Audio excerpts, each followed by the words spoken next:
town, beautiful people mostly, right? It's also the hub of the coronavirus at the moment. So that's, you guys got that going for you. But don't worry, it's not going to be the hub for long. It's going to spread. The parking is going to get really easy in Santa Monica. Don't worry. But y'all are smart. I know what you're thinking. The CDC said avoid large crowds, stay away from a lot of people. So you're like, I'll go see a comedy show at 9 p.m. on a Sunday. But we got a good crowd here, so you might be fucked. But it wasn't until the group of people trying to stop the apocalypse told me to stop touching my face when I realized how much I touched my fucking face. I was reading the thing, and it was like, hand sanitizer, cough in your elbow, don't touch your face. And I'm like, oh shit, touch my face. And I'm like, oh my god, what are we gonna do? Oh my god, I did it again. It was horrible. I touch my face all the fucking time. That's my point. Fuck. I didn't realize I'm gonna do that. What else did they tell you? They tell you, don't fly anywhere. So the tickets are really cheap if you wanna do that. I'm not like I just flew somewhere a few weeks ago. I'm not like a rebel, like trying to like skirt the system. I bought the tickets a while ago. It was before all the shit went down. I was flying to Chicago, where I'm actually from originally. I was literally going, woo, right? I was literally going there just for the weekend, just to get drunk and see some friends. It was literally like a Friday to Monday type thing. And I was in the plane, in the air, a couple whiskeys deep, and it hit me like what a wonderful time to be alive it is. This is before. But I was thinking, I was like, you know, I could just literally take a little trip, a 4,000-mile round trip to go get fucked up in Winter City just for the hell of it. Like, this is great. And I started thinking about the miracle of flight and the mechanics of the airplane and how it's safer to be an airplane than it is to be in a car even, technically. And this is kind of where my thoughts kind of got a little dark, because I was starting to wonder, like, if that's even true. Because like in a car, you have like a spectrum, right? Like you got like a 1 is a fender bender and a 10 is like a fatality. Car crashes. So you got 2 through 9. You got a lot of wiggle room there. Airplanes, it's very binary, very ones and zeros. You're either gonna land and live, or you're gonna crash and die. Those are your options. There are no fender benders in the sky. The sky is merciless. And even, I mean, you're going so fast, if you hit some debris, or like you go through a cloud and hit some ice, the ice is gonna tear through the fuselage and kill everybody. Immediately.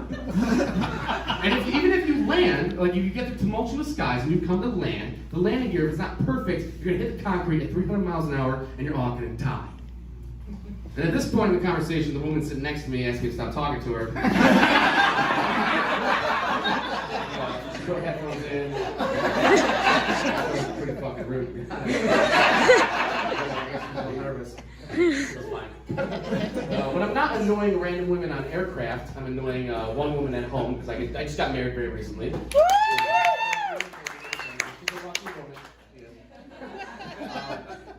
But we almost didn't get married. We had a very big crisis early in our relationship. I'm going to tell you this crazy story right now.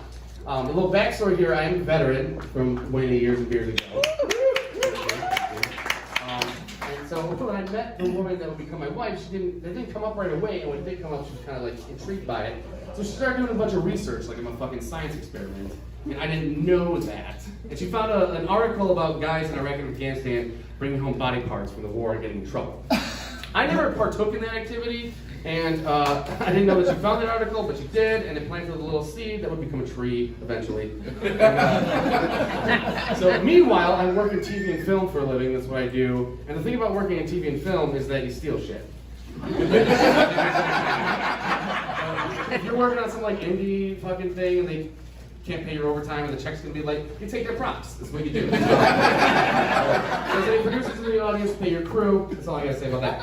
So, I was working on some like dumb indie horror thing, and I found out the check was gonna be late or whatever. So I took a severed arm, a severed human arm. I put it in my car, I brought it home. I was like, fuck, man, I'm bringing it home. And I know it was like a really cool looking arm, really realistic looking, because when I got home, I put it in my sleeve and I put my real arm behind my back. And I walked in to where my roommate was at the time. This big guy, lots of tattoos, big beard, like a badass dude, hard to scare. I walk in, I say hi, he says hi to me, we shake hands, my arm falls out and he screams like a bitch.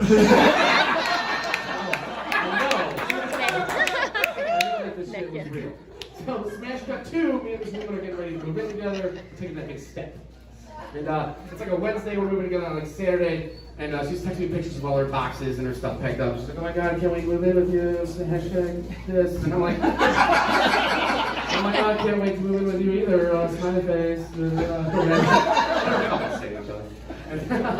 And then she sent me a text and said, hey, what is that? And I looked at the picture I sent her, and it was a box, and the arm was like hanging out of it. So I thought I knew what she was talking about. I thought like we were talking about cool movie prop. But she's talking about like a severed human lip. So I was like, it's a fucking arm. And she was like, I didn't know that I need to like clarify. It's not like a human arm. Apparently I did. Because then she stopped texting me for a while. And then at the end of the night, I'm like, okay, I'm getting some weird vibes here. Let me call her up and make sure everything's okay. So I call her up, and immediately there was an atmosphere, as they say. And she's like, where'd you get that thing? And I'm thinking, okay, so she's talking about, yeah, like it's like a cool movie prop. I'm talking about, all right, sorry, I'm fucking this joke up. Anyway, I was like, she said, why do you have that thing? And I'm, again, talking about movie props, so I'm like, because it's fucking awesome. Like, why wouldn't I? And then there was an audible sigh on the other end. It was very quiet, and I was like, okay, we'll do some damage control. So I'm like, okay, look, if it's too weird, like, it's just for Halloween. We're not gonna put this on the couch or anything. And she didn't respond to that as well as I thought she would. So I was like, okay, so this is a conversation we'll have in October. We'll shelve this for now, and we'll just leave it in the box, and we'll bring it out in the fall. And she's like, I don't want that thing in my house. So now I got red flags flying, because I'm thinking I just got seduced into moving with this like closet Mormon who like hates Halloween. I fucking love Halloween. I'm not gonna stand for this. So I'm like, look, did something change between now and the last time I talked to you? Because you're being really prudish about this. And she got really serious. And she was like, just tell me honestly, how you got that thing?